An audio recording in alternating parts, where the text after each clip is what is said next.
BJP के खिलाफ अब अखिलेश यादव ने दक्षिण से हुंकार भरी है। कांग्रेस और मायावती से दूरी बनाते हुए अखिलेश की उम्मीद को केसीआर ने हवा दी। तैयारी एक नए मोर्चे की है। वहीं बीजेपी की बैठक में जीत का पुख्ता प्लान तैयार हो चुका है। बीजेपी की बैठक में 2024 की जीत का मोदी मंत्र। पीएम मोदी ने कहा है, समाज के हर वर्ग, धर्म के पास जाएं, वोट मिले या नहीं, हर वर्ग के पास सांसद जरूर जाएं। वहीं हैदराबाद में 2024 के लिए अखिलेश की नए मोर्चे की तैयारी चल रही है। बीजेपी के खिलाफ नए मोर्चे के विकल्प की तलाश में है अखिलेश यादव। आज तेलंगाना में केसीआर की रैली में शामिल हुए अखिलेश यादव और मोदी सरकार पर जमकर निशाना साधा। तो सवाल वही, 24 की डगर, दक्षिण से दिल्ली पर नजर। गढ़ तो बचा नहीं, दिल मांगे दिल्ली। शुरू करेंगे डिबेट, लेकिन पहले ये रिपोर्ट देखिए।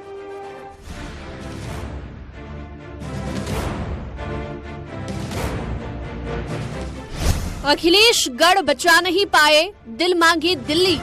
उनके विपक्ष के लोग जो उनके सामने खड़े होकर के सवाल पूछते हैं, उनको किस षड्यंत्र से उनको दबाया जाए, उनकी छवि कैसे खराब की जाए, ये भारतीय जनता पार्टी की सोची समझी सी रणनीति के तहत काम कर रहे हैं। मोदी को टक्कर देगा अखिलेश का नया मोर्चा। उत्तर प्रदेश की विकास की मुख्य धारा में ले जाने के लिए आदरणीय योगी जी की पूरी ताकत और लगन के साथ लगे हुए हैं। दूसरी तरफ विपक्षी दल लगातार उत्तर प्रदेश में अपनी कुर्सी की भूख को मिटाने के लिए देश के दूसरे हिस्सों में दौड़ रहे हैं। इस तरीके कथनी और करनी में अंतर से काम नहीं चलेगा। आपको सीरियसली काम करने होंगे। आप सरकार में हैं, सांप्रदायिक सौहार्द बनाना आपका काम है, बेरोजगारी दूर करना आपका काम है, महंगाई दूर करना आपका काम है, लेकिन आप काम करने की जगह सिर्फ बयान दे रहे हैं और इवेंट बना रहे हैं। 24 का घमासान मोदी के खिलाफ कितना आसान। ये एकता में विविधता हो गई है और राहुल जी, केजरीवाल जी, ममता जी, ये सभी लोग अलग अलग राह पकड़कर चल रहे हैं। अखिलेश जी की तो कोई राह ही नहीं है। तो माननीय प्रधानमंत्री ने ठीक ही कहा है कि हमको मुसलमानों के साथ अन्याय नहीं करने देना है, वो उनके भले के लिए हमें काम करना है, उनसे मिलजुल करके हमें आगे बढ़ना है। तो उन्होंने बहुत स्पष्ट कह दिया है। लेकिन जो राजनीतिक दल है जो मुसलमानों के ऊपर राजनीति करते हैं, अब उनके पेट में दर्द बहुत तेज उभरेगा। वर्क ने की मायावती की तारीफ, भड़क गए एसपी विधायक। वो भी एक शख्सियत है और सुप्रीमो है, वो उनके रहने से उनकी भी जरूरत है देश के अंदर, ताकि ओबीसी के लोगों का के साथ जो जुल्म और जातीय नाइंसाफी होती है उसके रोकने के लिए उनकी भी जरूरत है। ये बयान उन्होंने जानबूझकर उन्होंने नहीं दिया, बल्कि दिलवाया गया है कि ये बात कहोगे तो तुम्हारे साथ जो है अखिलेश यादव की होगी कि ये भाग जाएंगे। ये धौंस देने की बात है, ये उनको ब्लैकमेल करने की बात है। इस तरह की कोई बात नहीं है। अब उनको खुद ब खुद ही राजनीति से रिटायर हो जाना चाहिए।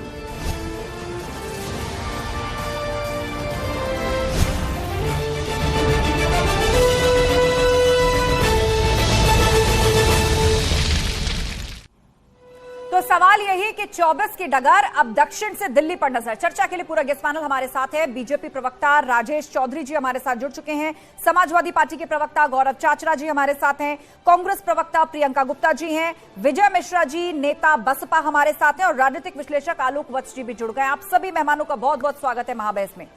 शुरुआत करते हैं 30 सेकंड से आप सभी के ओपनिंग रिमार्क्स। राजेश चौधरी जी, अब दक्षिण की डगर से दिल्ली जीतने का रास्ता तलाश रही है समाजवादी पार्टी।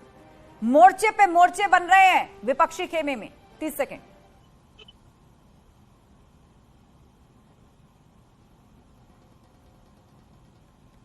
आप तक आवाज पहुंच रही राजेश चौधरी जी? लगता है फिलहाल ऑडियो कनेक्ट नहीं हो पा रहा है। उनके पास हम लौटेंगे, लेकिन गौरव चाचरा जी, यही सवाल आपसे, दक्षिण की कौन सी डगर से आप दिल्ली साधेंगे? 30 सेकंड। देखिए, माननीय राष्ट्रीय अध्यक्ष अगर तेलंगाना में जाके सभा कर रहे हैं तो वो देश के संविधान को बचाने के लिए, किसान की खुशहाली के लिए, नौजवानों के रोजगार के लिए, दलित, गरीब, शोषित, वंचित पिछड़ों के हक के लिए, बढ़ती महंगाई और भ्रष्टाचार पे पूर्ण विराम लगाने के लिए, कैसे हमारा देश खुशहाली और तरक्की के रास्ते पे जाए, उसके लिए एक नई रणनीति बनाने के लिए निश्चित तौर पे इस रणनीति पे हम काम करेंगे और ये रणनीति 2024 चुनाव में काम आएगी। और देख लीजिएगा, देश में विपक्ष का प्रधानमंत्री होगा जिसमें अहम भूमिका समाजवादी पार्टी की होगी। ठीक है, रुक करेंगे प्रियंका गुप्ता जी का, प्रवक्ता कांग्रेस। प्रियंका जी, 30 सेकंड के अंदर अखिलेश यादव ने भारत जोड़ो यात्रा से दूरी बनाई कांग्रेस की, लेकिन केसीआर की रैली में पहुंचे, वहां भगवंत मान भी नजर आ रहे हैं, अरविंद केजरीवाल भी नजर आ रहे हैं। 30 सेकंड।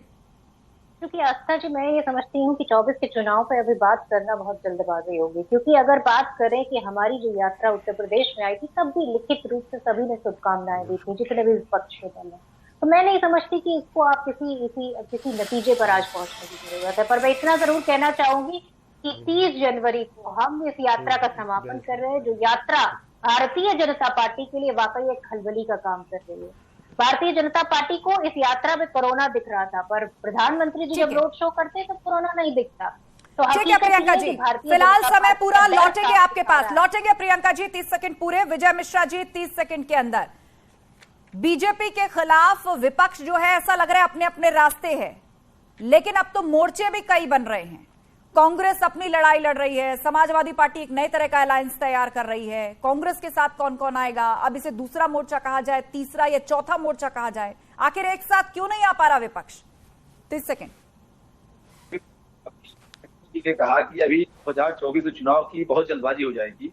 जैसे अंग्रेजों को हटाने के लिए छोटे छोटे राज्यों से आदमी एक एक दो निकले और बाद में टाइम लगा, इकट्ठा हुए, उसी तरह आज हर क्षेत्र में विपक्ष निकल रहा है, लोगों को जोड़ रहा है। और बीजेपी में इतना डर हो गया है कि अब उसको लगता है हमारे सांसद मुस्लिम समाज से जाके मिले। जिस मुस्लिम समाज का लोग खुले आप इनकाउंटर करवाते हैं, आज इनको मुस्लिम समाज, पसमानदा समाज याद आ रहा है। इनसे आप समझ सकते हैं इनको कितना भय है, इनको कितना भय विपक्ष से। अगर इन्होंने काम किया होता, विकास की बात की, विकास के लिए क्षेत्र में आते, ये समाज को जोड़ने। 30 सेकंड पूरे, फिर से लौटेंगे। आपका शायद वीडियो फ्रीज हो रहा है, तब तक उसको चेक कर ले। आलोक वत्स जी का भी रिमार्क ले लेते हैं। आलोक वत्स जी, आप समाजवादी पार्टी के इस कदम को किस तरह देख रहे हैं? दक्षिण के रास्ते दिल्ली कैसे तय करेंगे? देखिए आस्था जी, एक पुरानी कहावत है, बंदरों की बाट में झगड़े में बिल्ली को फायदा। ये इतने विपक्ष के लोग अलग अलग गुटों में आपस में प्रधानमंत्री की रेस में हैं, इससे मोदी जी के सीट को कहीं दूर दूर तक कोई खतरा नजर नहीं आ रहा। ये आपस में अपना सीट बंटवारा करेंगे और आपस में जिस तरीके से अभी तो 6 प्रधानमंत्री पद के उम्मीदवार थे, अब वो पता नहीं अब कितने सीमित हो जाएंगे। और बीजेपी लगातार जनता से संपर्क में है, अब तो मुसलमानों का वोट भी वो लेना चालू कर दी है। ठीक है, गुजरात इसका बिल्कुल। और सभी सांसदों को कहा गया है कि वोट मिले ना मिले, लेकिन लोगों के बीच में जाएं, मुसलमानों के बीच में जाएं, उनसे इंटरेक्शन करें, हाथ जोड़ करके उनसे भी बातचीत करें। वोट मिले ना मिले वो आपको नहीं सोचना है। राजेश चौधरी जी भी जुड़ गए हैं, बीजेपी प्रवक्ता। राजेश जी, 30 सेकंड के अंदर, समाजवादी पार्टी अब दक्षिण के रास्ते दिल्ली के डगर को पूरा करना चाहती है, 24 पर नजर और दक्षिण की डगर। देखिए, अखिलेश यादव जी उत्तर प्रदेश की हार लगातार जो हो रही है उससे हताश हैं, निराश हैं और एक हीन भावना से ग्रसित हो गए, फ्रस्ट्रेशन में चले गए। उनको लगता नहीं है कि उत्तर प्रदेश में उनका कोई भविष्य है, और वो ये नहीं जानते कि जहां तेलंगाना में वो सभा करके आ रहे हैं, वहां वाई इलेक्शन हुआ है, अभी उपचुनाव में बीजेपी ने 52% वोट हासिल किया है। वहां पर राजेंद्रा को 25,000 की लीड के साथ एमएलए बनाया है वहां की जनता ने। ये नहीं जानते, इनको जनता की नब्ज आज तक न समझ आई न आएगी। दूसरा, बसपा के जो हमारे अपने प्रवक्ता है, उन्होंने अंग्रेजों से तुलना भारतीय जनता पार्टी की, ये घोर आपत्तिजनक है। ठीक है, मैं इसका कंटेम्प्ट करता हूँ, विरोध करता हूँ, और आपको भी करना चाहिए। अंग्रेजों से तुलना भारतीय जनता पार्टी की नहीं की जा सकती है, ये शब्द इन्हें वापस लेना चाहिए। ठीक है, ठीक है। विजय मिश्रा जी, बात पर ऐतराज पहुंचाया गया है, आप तक आवाज साफ आ रही है अब? जी जी, आ रही है। ठीक है, ठीक है, लौटेंगे आपके पास। लेकिन गौरव चाचरा जी, सवाल यही कि अपना गढ़, यानी जहां का छत्रप है समाजवादी पार्टी उत्तर प्रदेश, वो हार गए, लेकिन अब तेलंगाना, दिल्ली और पंजाब के साथ मिलकर किस तरह केंद्र में काबिज होंगे सत्ता में? इसको तीसरा मोर्चा कहना चाहिए कि चौथा मोर्चा कहना चाहिए? पहली बात, उत्तर प्रदेश हम हारे नहीं, हराए गए हैं। 47 से 111 पे हम पहुंचे हैं। 21 से हमारा 32.6% वोट बढ़ा है। हमारा 10% से ज्यादा वोट शेयर बढ़ा है और भाजपा का महज 2% बढ़ा है। तो समाजवादी पार्टी का वोट शेयर बढ़ा है उत्तर प्रदेश में। 3 करोड़ 80 लाख के समथिंग भाजपा को वोट पड़ा है, जिसमें समाजवादी पार्टी को 3,75,00,000 के समथिंग पड़ा है। मतलब 5 लाख अगर वोट और मिल जाते हैं तो उत्तर प्रदेश में समाजवादी पार्टी की सरकार होती। सरकार लेकिन सरकार नहीं है ना गौरव जी, सरकार नहीं है ना, यही मेरा सवाल था। गढ़ चला गया, बहुत उम्मीद थी आपको यूपी के पैटर्न को देखते हुए कि सरकारें बदलती है जनता, लेकिन एक बार फिर से रिपीट हो गई बीजेपी। तो सवाल यही था कि गढ़ तो गवा दिया, अब दक्षिण के रास्ते कौन सी सियासी जमीन साधने में जुटे हैं? हमने इंटरनल स्ट्रेटजी हमारी बनी है, उसके तहत हमने मैनपुरी का चुनाव लड़ा था, जो कि रिजल्ट ओरिएंटेड चुनाव था और हमें उसका रिजल्ट बहुत अच्छा मिला। 2,88,000 प्लस वोटों से समाजवादी पार्टी के कैंडिडेट जीते। लेकिन उसको तो नेताजी की लहर का भी नतीजा माना जा रहा था। 24 से भी दूर है, 24 का रण भी विजय करेंगे। नेताजी की लहर का भी नतीजा माना जा रहा था गौरव जी उसको। नेताजी की लहर थी, नेताजी का आशीर्वाद था, जो अभी भी हमारे ऊपर बना है। ठीक है, प्रियंका गुप्ता जी, कांग्रेस को किसका साथ मिल रहा है? सभी अपने अपने साथियों की तलाश कर रहे हैं। बीजेपी अपने अलायंस पर काम कर रही है। समाजवादी पार्टी ने अपना रुख स्पष्ट कर दिया है कि कांग्रेस से फिलहाल उसने दूरी बनाई है। यूपी में आरएलडी को साथ लेकर चलना है, साउथ में किस पार्टी का साथ लेना है, दिल्ली का साथ लेना है, पंजाब का साथ लेना है। ऐसा तो नहीं लग रहा कि इस बार बीजेपी को टक्कर देने के लिए कोई अन्य मोर्चा कांग्रेस से बड़ी मजबूत दावेदारी पेश कर दे? आस्था जी, कांग्रेस वो पार्टी है जो देश को आजाद कराने के समय भी अकेली, और भारतीय जनता पार्टी से इलेक्शन लड़ने के लिए उसे किसी के साथ की आवश्यकता नहीं, वो अकेले ही काफी है। क्योंकि अगर देश भर के मुद्दे कोई पार्टी उठा रही है, कोई व्यक्ति उठा रहा है, तो वो कांग्रेस पार्टी और श्री राहुल गांधी जी। आज श्री राहुल गांधी जी ने 30 जनवरी को जो यात्रा समापन है उसमें विभिन्न दलों को इन्वाइट भी किया है, पत्र भी लिखा है, और उसके साथ में उनको ये उन मुद्दों पर एकजुट होने की बात करी है जो मुद्दे इस देश के, जो बेरोजगारी का मुद्दा है, महंगाई का मुद्दा है, इस देश की सीमाओं का मुद्दा है, किसानों का मुद्दा है, और जो अल्पसंख्यकों का मुद्दा है। सारे मुद्दों पर इस देश की जनता को जिस तरह से आज जो खाई बनाई गई है, जो एक कहना चाहिए कि जो एकता में विविधता में एकता की पहचान थी, दरकिनार। लेकिन प्रियंका जी, सारी विपक्षी पार्टियां इन मुद्दों का जिक्र कर रही हैं और दिक्कत ये कि सबने अपनी अपनी राह पकड़ ली है, तो आखिर विपक्ष एकजुट क्यों नहीं हो पा रहा? ये बड़ा सवाल है। देखिए, विपक्ष सबकी अपनी महत्वाकांक्षाएं होती हैं राजनीति में। बिल्कुल, और यही सवाल है, जिस महत्वाकांक्षा की बात को आप कर रही हैं, यही कहा जा रहा है कि बहुत से विपक्षी दलों में महत्वाकांक्षाएं हैं, उनके लोगों के अंदर, उनके अध्यक्षों के अंदर महत्वाकांक्षाएं हैं, पीएम के कई चेहरे विपक्ष के अंदर। ये बात जनता भी समझ रही है। सबका सम्मान करना पड़ेगा। तो ये इसका ही असर है, इस यात्रा का असर है, श्री राहुल गांधी जी का असर है। तभी आप देखें कि किस तरह से प्रधानमंत्री जी ने ये बात साफ कही कि अल्पसंख्यकों पर किसी तरह की टिप्पणी करने से बचा जाए, और उसके साथ में ये भी कहा कि किसी तरह के ओवर कॉन्फिडेंस से नहीं आने की जरूरत है। कहीं ना कहीं ये एहसास है प्रधानमंत्री जी को कि जो ये इस समय की स्थिति है, लोगों के अंदर जो एंटी इनकम्बेंसी है, जो लोगों ने से वादे किए गए वो पूरे नहीं किए, जनता के अंदर एग्रेशन है, महंगाई चरम पर है, पेट्रोल डीजल के दाम। ठीक है, अल्पसंख्यकों को लेकर आपने बात उठाई प्रियंका जी, अल्पसंख्यकों को लेकर बात उठाई। यही सवाल राजेश चौधरी जी आपके लिए। प्रधानमंत्री ने यह भी कहा है कि पसमानदा मुसलमान हो, बोरा हो, सभी सांसदों को यह कहा है कि आप हाथ जोड़कर सबके दरवाजे जाएं, सबसे वोट मांगे, इसकी चिंता मत करें वोट मिलेगा या नहीं मिलेगा, लेकिन जाए जरूर, उनके साथ संपर्क साधें, उनके साथ कम्युनिकेट करें।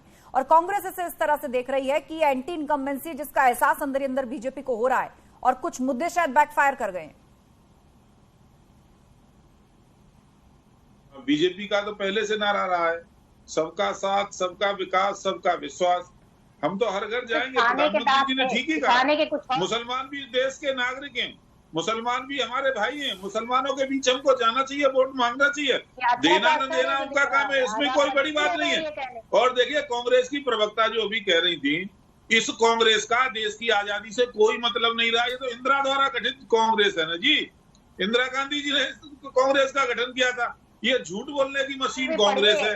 अच्छा, राहुल गांधी को कोई नोटिस नहीं लेता है देश में, राहुल गांधी को कोई गंभीरता से नहीं लेता है। आपने 2014 देखा, 2019 देखा। अच्छा, उत्तर प्रदेश में कहाँ खड़ी है कांग्रेस, जरा बताएंगे? जो जिस पार्टी का राज होता था इस राज्य में, आज कांग्रेस आपको कहीं नजर आ रही है उत्तर प्रदेश के अंदर? टॉर्च लेकर के ढूंढोगे तो विधानसभा में तब हाथ जोड़ो यात्रा निकालने की तैयारी चल रही है कांग्रेस के अंदर। अच्छा, राहुल गांधी उत्तर प्रदेश को छोड़ के चले गए। उत्तर प्रदेश के अंदर उन्होंने नहीं यात्रा निकाली, बस एक कोने में पकड़। वो जानते हैं कि यहाँ की जनता उनको स्वीकार करने वाली है नहीं। खुद को चुनाव हरा दिया था। उत्तर प्रदेश की जनता के द्वारा नकारा हुआ चेहरा राहुल गांधी है ना। उनको चुनाव हरा दिया था यहाँ पे।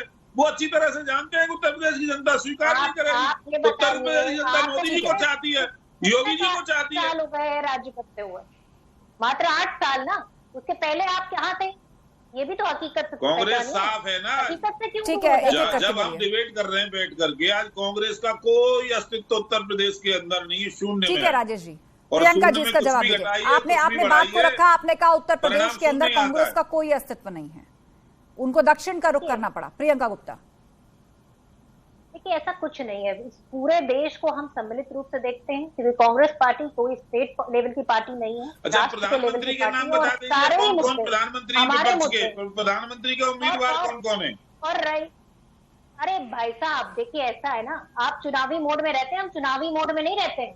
हम प्रधानमंत्री नहीं ढूंढ रहे हैं, हम इस देश के मुद्दे उठा रहे हैं, आपकी आंखें खोल रहे हैं। पार्टी को चुनावी मोड में रहना ही चाहिए। राजनीतिक पार्टी का काम जनता की सेवा करना है, चुनाव लड़ना है। ठीक है, महंगाई चुनाव के लिए तैयार रहते हैं, इसमें कौन बड़ी बात है? इसलिए राजनीतिक पार्टी का गठन किया जाए। बातें कर रहे हैं प्रधानमंत्री की, अरे जो प्रधानमंत्री इस वक्त है वो क्या कर रहे हैं, उसके बारे में भी तो बताइए। चलिए ठीक है, उसके लिए चुनावी मंच बहुत मिलेंगे, आप दोनों को उसके लिए चुनावी मंच बहुत मिलेंगे आने वाले समय में, क्योंकि अब आम चुनाव में बहुत ज्यादा वक्त नहीं रह गया है। रुक करेंगे गौरव चाचरा जी का। गौरव चाचरा जी, अखिलेश यादव का तेलंगाना दौरा, उसको भाजपा ने निशाने पर लिया है और कहा है कि कुर्सी की भूख के लिए घूम रहे हैं, अपनी जमीन नहीं बचा पा रहे, दूसरे राज्यों का दौरा कर रहे हैं, विपक्ष को जनता और उसके मुद्दों से कोई मतलब नहीं है। देखिए, माननीय प्रधानमंत्री जी ने चुनाव लड़ा उत्तर प्रदेश से, क्यों लड़ा? गुजरात से लड़के क्यों नहीं प्रधानमंत्री बन गए? तो ये देश को जहां से हमको कंफर्टेबल होगा, कैसे हमको देश को खुशहाली और तरक्की के रास्ते पे लेके जाना है, वो कैसे स्ट्रेटजीज बनेंगी, किन किन लोगों को साथ लेना है, किस रिजल्ट ओरिएंटेड स्ट्रेटजी में कौन कौन लोग हमारा साथ निभाएंगे, किन लोगों का एम हमारा ऑब्जेक्टिव हमारे से मिलता जुलता है, उन लोगों को हम इकट्ठा कर रहे हैं। इसमें विपक्ष को, इनको भाजपा वालों को क्या दिक्कत है? इनको क्यों दिक्कत हो रही है? इसका मतलब इनके अंदर डर है। देखिए, डेट हमेशा कैलेंडर आता है, कैलेंडर डेट को बदलता है, हर महीने डेट बदलती है, लेकिन एक डेट ऐसी आती है जो कैलेंडर बदल देती है। तो 2024 की भी डेट ऐसी आएगी जो भारतीय जनता पार्टी का सुपड़ा साफ करेगी और विपक्ष का प्रधानमंत्री बना के समाजवादी पार्टी की एक अहम भूमिका देखने का। ठीक है, राजेश चौधरी जी, देखिए राजेश चौधरी जी, सपा का यह कहना है कि हम गठबंधन दल तलाश रहे हैं, हम अपना गठबंधन अपनी स्ट्रेटेजी अपनी तरीके से कर रहे हैं, तो भाजपा को क्यों परेशानी हो रही है? विपक्ष तो यह भी कह रहा है कि आप अपने गठबंधन उठा करके देखिए, अकाली दल आपके साथ नहीं है, जेडीयू आपके साथ नहीं है, शिवसेना आपसे अलग हो चुकी है। देखिए, इन्होंने जो गठबंधन किया था 2019 में बहुजन समाज पार्टी के साथ, उससे बड़ा गठबंधन इस देश की राजनीति में आज तक नहीं हुआ और उत्तर प्रदेश में तो कभी नहीं हुआ। परिणाम आपके सामने है। और जेडीयू तो हमारे साथ 2014 में भी नहीं था, तब भी हम केवल 2 सीटें हारे, सारी सीटें जीते थे बिहार में। तो ऐसा कुछ नहीं है। जब देश की जनता प्रधानमंत्री के रूप में नरेंद्र मोदी जी को स्वीकार करती है तो उनके नाम पे वोट पड़ता है। अब अखिलेश यादव जी को लगातार नकार रही है तो ये मेरी प्रॉब्लम थोड़ा ना। साहब, आप अपनी नीतियों की चर्चा करिए। आपने जिस तरह से मुलायम सिंह जी को उखाड़ करके फेंक दिया था वो सब जनता जानती है ना। आपने कितना सम्मान मुलायम सिंह जी का किया। मैनपुरी में तो चलो वो परंपरागत आपकी सीट जीत गए, रामपुर नहीं बचा पाए, आजम खां खुद हार गए और ये आजमगढ़ सीट नहीं बचा पाए जहां से खुद सांसद बन करके आते थे अखिलेश यादव। पहली बात, कोई स्वीकार्यता नहीं है। एक एक करके बोलिए। आप हारे ना आजमगढ़, अखिलेश यादव ही वहां से सांसद थे ना। अभी उन्होंने अंग्रेजों से तुलना कर दी तो आपने कहा माफी मांगनी चाहिए। आप क्या बात कर रहे हैं? माननीय नेताजी के लिए आप कह रहे हैं उखाड़ के फेंक दिया, अपने शब्दों को वापस लीजिए और आप माफी मांगिए शब्द के लिए। अरे लोहिया पार्क में अधिवेशन बुलाया गया।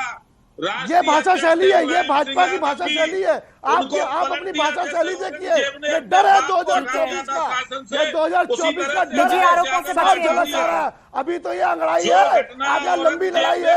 आज तो एक रैली देखने को मिलेगी है, आज तो एक देखने को मिली, अभी तो 399 दिन बाकी है। ये डर है आपका, साफ डर आपका नजर आ रहा है जो आपकी भाषा शैली चेंज हो रही है हमेशा। ठीक है, आप दोनों शांत हो जाइए, दोनों शांत हो जाइए, दोनों शांत हो जाइए। आप दोनों ने अपनी अपनी बातें रख दी, एक दूसरे के काउंटर में जो बोलना था वो बात भी आपने रखी। शांत हो जाइए राजेश चौधरी जी और गौरव चाचरा जी। आलोक बख्शी, ये बताइए कि ये साउथ यानी दक्षिण इतना अहम कैसे हो गया? कांग्रेस ने भारत जोड़ो यात्रा निकाली, शुरुआत की साउथ से, हालांकि राहुल गांधी वायनाड से सांसद भी हैं।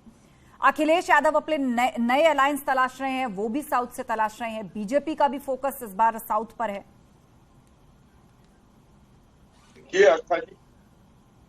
ये जो विभिन्न दलें इस तरीके से फुटकर रूप में अपने को एकजुट कर रहे हैं, इससे आने वाले समय में नरेंद्र मोदी जी को किसी तरीके का खतरा नहीं है।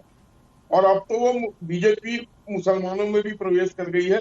इसका जीता जागता उदाहरण गुजरात का चुनाव था, जहां गुजरात मुस्लिम बाहुल क्षेत्र 10 सीटों पे 7 सीटों में भारतीय जनता पार्टी ने विजय पताका फहराई। और अब जो इस तरीके का इनकी कवायद राष्ट्रीय कार्यकारिणी में हुई है कि मुसलमानों के पास भी जाना चाहिए, तो इस सब का रिजल्ट इनको मिलेगा, क्योंकि जितने भी प्रधानमंत्री के कल्याणकारी योजनाएं थी, इसमें कोई शक नहीं है, उसमें कहीं भी किसी तरीके का भेदभाव नहीं किया गया। और जिन लोगों को आज तक सिर्फ बहकावे में स्लोगन सुनाई देता था, उनको डायरेक्ट बेनिफिट मिला है, उसका लाभ भारतीय जनता पार्टी को तब्दील होता नजर आएगा और आ रहा है। और जिस तरीके से ये 3, 4, 5 प्रधानमंत्री के पद के उम्मीदवार हैं, मुझे नहीं लगता इनकी नैया इतनी मजबूत बनेगी कि ये नाव पार लगा दे। ये कहीं बीच में ही फिसल के रह जाए। ठीक है विजय मिश्र जी, बहन जी ने चुनाव लड़ने का ऐलान तो कर दिया है कि बसपा अपने दम पर चुनाव लड़ेगी, सब जगह चुनाव लड़ेगी, लेकिन आप पक्ष की राजनीति करेंगे, आप विपक्ष की राजनीति करेंगे, आप किस मोर्चे का हिस्सा होंगे? हम चुनाव लड़ेंगे। और मैं एक बात राजेश चौधरी जी से मैं आज रिकॉर्ड पूछना चाहता हूं, अगर आज उनको मुसलमान पसंद आ रहा है तो लोकसभा में कितने प्रत्याशी मुसलमान बनाएंगे? अगर ये याद सिद्ध कर दें, मैं 40 बनाऊंगा, 50 बनाऊंगा, तब तो मैं समझ लूं कि मुसलमान के हितैषी हैं। और केवल वोट लेने के लिए अगर ये मुसलमान के पास जाते हैं, ये बहुत गंदी राजनीति है। ये मुसलमान की भागीदारी सुनिश्चित कर दे, भाजपा मुसलमान समाज की भागीदारी सुनिश्चित कर दे कि मैं इतने प्रत्याशियों को टिकट देके लोकसभा ले आऊंगा। ये केवल वोट की राजनीति करते हैं। ये कभी पिछड़ों को आगे करते हैं, कभी अनुसूचित जात को आगे करते हैं, लेकिन ये कभी किसी के न्याय की बात नहीं करते। ये केवल अपने लाभ के लिए आज इनके सांसद मुस्लिम समाज में क्या करने जाएंगे? अरे आप मुस्लिम समाज के सांसद को बनाइए, लोकसभा प्रत्याशी बनाइए ना, तब हम समझे कि आप मुस्लिम समाज का भला कर रहे हैं। केवल आप वोट लेने की बात करते हैं। ठीक है भाई, प्रधानमंत्री जी ने कह दीजिए आप जाओ, लेकिन आप कभी ये सोचते हो कि आपने क्या किया उनके लिए? आपने पूरे प्रदेश को जंगल राज बना दिया है। आज आप कहते हो कानून का राज है, अपराध बढ़ रहा है, भ्रष्टाचार बढ़ रहा है, कहीं कोई रोकने वाला नहीं है। जिला अधिकारी से आप शिकायत करो, कोई सुनने वाला नहीं है। IGRS से आप शिकायत करो, आप शिकायत कुछ करते हो, उसका उत्तर कुछ आता है। आज नहीं, ये सारी आप जनता से जुड़ी हुई जो समस्याएं उठाना चाह रहे हैं वो ठीक है, लेकिन विजय जी इस बात पर भी तो जवाब दीजिए ना, आप किस मोर्चे में शामिल होंगे, या क्या आप भी कोई मोर्चा बनाने की कोशिश कर रहे हैं? देश में, पूरे देश में 85% आबादी कांग्रेस समाज पार्टी की है। और आज भाजपा के लोग जो कहते हैं कि बसपा का वोट भाजपा में डाइवर्ट है, अरे वो डरे, जिस दिन भाजपा से बसपा को वापस आएगा, इनके पास फिर वही 45 सीट और 50 सीट रह जाएगी। आज इनके पास इनका खुद का कोई वोट बैंक नहीं है। राजेश चौधरी जी से पूछिए, राजेश चौधरी जी बैठे हैं, उनसे पूछिए कितना सपोवेश में रहते हैं भाजपा में, वो अपनी बात नहीं बोल पाते होंगे भाजपा में बैठ के। जितना उनको आजादी बसपा में मिल सकती थी, उतनी आज वहां नहीं मिलेगी। ठीक है विजय मिश्र जी, ठीक है, चौधरी जी आपने अपनी बातों को रखा। अब निजी आरोपों से बचिए, ठीक है, बात आ गई, निजी आरोपों से बचिए। और राजेश चौधरी जी, अखिलेश यादव ने अल्टीमेटम दिया है कि अब कुल 399 दिन बचे हैं भाजपा के पास, या चलिए 400 आप कह लीजिए इसको, अगर राउंड फिगर में हम बात करें, सिर्फ 400 दिन बचे हैं, उसके बाद सत्ता परिवर्तन होगा। और ये तेलंगाना में संबोधित करते हुए उन्होंने कहा। देखिए, वो आज तेलंगाना गए, कल चेन्नई जाएंगे, परसों वायनाड जाएंगे, और ये उत्तर प्रदेश के बाहर घूमते रहेंगे। और उत्तर प्रदेश में आएगी इनकी 0, एक भी सीट इनकी आने वाली नहीं है। और बसपा के हमारे मित्र भी बड़ा जोर जोर से बोल रहे थे, अरे भाई राजेश चौधरी तो किसान परिवार से आते हैं, उन्हें विधायक बनाया इसी भारतीय जनता पार्टी ने। आप बड़ी गलतफहमी में जी रहे हैं। अरे हम तो सबको साथ लेकर के चलना चाहते हैं, हिंदू मुसलमान जाति धर्म, इस पर तो आप टिकट देते होंगे। ये छोटी सोच भारतीय जनता पार्टी की नहीं है। हमारे यहाँ उस कार्यकर्ता को लड़ाया जाता है जो दमदार होता है, क्षेत्र में सेवा करता है और जीतने की स्थिति में होता है। हिंदू मुसलमान हम नहीं देखते। हम तो दानिश अंसारी को बना दिए मंत्री, विधायक भी नहीं थे, उसको नहीं बोलोगे आप? पसमानदा समाज से आने वाले दानिश अंसारी को MLC बना दिया, मिनिस्टर बना दिया। तो आपने प्रशंसा हमारी करनी चाहिए नहीं करनी चाहिए? आप प्रत्याशी कितने बना रहे हैं? आप हमारी प्रशंसा करिए ना। आप प्रत्याशी बताइए ना कितने लोग बना रहे हैं? चुनाव भी लड़ा, आप मंत्री बना दिया। एक एक करके बोलिए। सोचिए ना, मैं कह रहा हूं ये नहीं बोलेंगे आप। पात्र पे तो ये सब छोटी सोच, जनता से छोटी बातें, समाज को विभाजन करने वाली बातें, समाज में विघटन करने वाली बातें, ये सब आप लोग करते हो, हम नहीं करते। क्या क्यों नहीं गए? आप माता क्या क्यों जा रहे हैं? अच्छा, उत्तर प्रदेश की विधानसभा में कितने एमएलए आपके जरा बताएंगे? कितनी एमएलए आपके बता दीजिए जी। सुनिए बता एक एक करके बात रखिए। आप अरे हम तो प्रश्न पूछ रहे हैं आपको, कितनी पार्टी के 40% उत्तर प्रदेश की विधानसभा में? हमारे विधायक ने बोला था ना कि आज इतना बड़बोला आपके कभी नुकसान कर जाएगा। कभी आप भी विपक्ष में एकदम किनारे विपक्ष में कभी कोने में विपक्ष में। तो 2010 के चुनाव में, आप 2007 के चुनाव में विधानसभा में कोने में। ठीक है, शांत हो जाइए, शांत हो जाइए। विजय मिश्र जी, बात रख दी आपने। राजेश चौधरी जी, आपने भी बात का जवाब दिया। गौरव चाचरा जी, क्योंकि अब डिबेट अंतिम पड़ाव में है, आपसे जानना चाहेंगे, क्योंकि आपने अल्टीमेटम दिया है सरकार को कि 399 दिन बाकी हैं। मेरा सवाल आपसे ये है, जिस बात को अभी अभी राजेश चौधरी ने उठाया कि अपने गढ़ को छोड़कर, उत्तर प्रदेश को छोड़कर अगर बाहरी राज्यों में अलायंस की तलाश में वो अभी से अपनी सियासी जमीन खोज रहे हैं, तो कहीं ऐसा तो नहीं है एक बार फिर से गढ़ में उस तरह की प्रेजेंस ना रह पाए, आप लोग बाहरी राज्यों या अलायंस की वजह से कहीं उत्तर प्रदेश से वो फोकस ना हट जाए? क्योंकि यहां बहन जी कह रही हैं कि हम अपने दम पर चुनाव लड़ेंगे। देखिए, उत्तर प्रदेश का हमारा फोकस पूरा है, उत्तर प्रदेश हाथ में है, उत्तर प्रदेश को देखते हुए हम आगे जा रहे हैं। पूरे देश को साथ में लेके चलना है। हम सिस्टमैटिक काम कर रहे हैं, सेगमेंटेशन से काम कर रहे हैं। उत्तर प्रदेश की भी ड्यूटी लगा रखी है। जिस प्रकार से मैंने पहले ही बताया कि मैनपुरी चुनाव में भी हमने सेगमेंटेशन से काम किया था और रिजल्ट ओरिएंटेड काम किया था, रिजल्ट निकला। वैसे ही हम कर रहे हैं। अपनी स्ट्रेटजी हम किसी को नहीं बताना चाह रहे। देख लीजिएगा 2024 के चुनाव में इसका भरपूर फायदा मिलेगा और देश में प्रधानमंत्री चेंज होगा। चलिए, आपने कहा कि हम स्ट्रेटेजी किसी को नहीं बताना चाह रहे, लेकिन हमारा फोकस, हमारा ध्यान हर तरफ है। यूपी पर भी है, यूपी के बाहर भी है, जहां गठबंधन के नए साथी मिल रहे हैं वहां पर भी है, और दक्षिण की डगर जिस तरह से पकड़ी है अखिलेश यादव ने, वहां पर भी जाकर के समाजवादी पार्टी के लिए वो सियासी जमीन तलाशने की कोशिश कर रहे हैं। आप सभी मेहमानों का बहुत बहुत शुक्रिया महाबहस में शामिल होने के लिए। तो सवाल यही कि 2024 की डगर क्या दक्षिण से दिल्ली पर नजर, इसमें कितनी कामयाबी मिलेगी ये तो वक्त बताएगा। पर एक बात तय है, विपक्ष फिलहाल एक साथ एक मंच पर नहीं आ पा रहा, बटा बटा दिख रहा है। मौजूदा परिस्थिति में तो यही कहा जा सकता है। कांग्रेस अपनी यात्रा निकाल रही है, बसपा अपना अलग चुनाव लड़ने का ऐलान कर चुकी है। उत्तर प्रदेश में छत्रपों की बात की जाए तो अखिलेश यादव अपने साथी तलाशने के लिए राज्य से बाहर का रुख कर रहे हैं, दक्षिण की तरफ जा रहे हैं, लेकिन एक साथ एक मंच पर विपक्ष नहीं आ पा रहा। अब देखना होगा 24 तक आते आते कौन से नए समीकरण बनते हैं, बिगड़ते हैं, कौन नए साथी मिलते हैं, और क्या विपक्ष, जो तमाम विपक्षी दल है, वो किसी एक चेहरे पर क्या सहमत हो पाता है। होता है तो वो चेहरा कौन होगा, किन समीकरणों के तहत होगा। महाबहस में फिलहाल इतना ही। आगे आपको दिखाते हैं यूपी उत्तराखंड की कुछ और खबरें।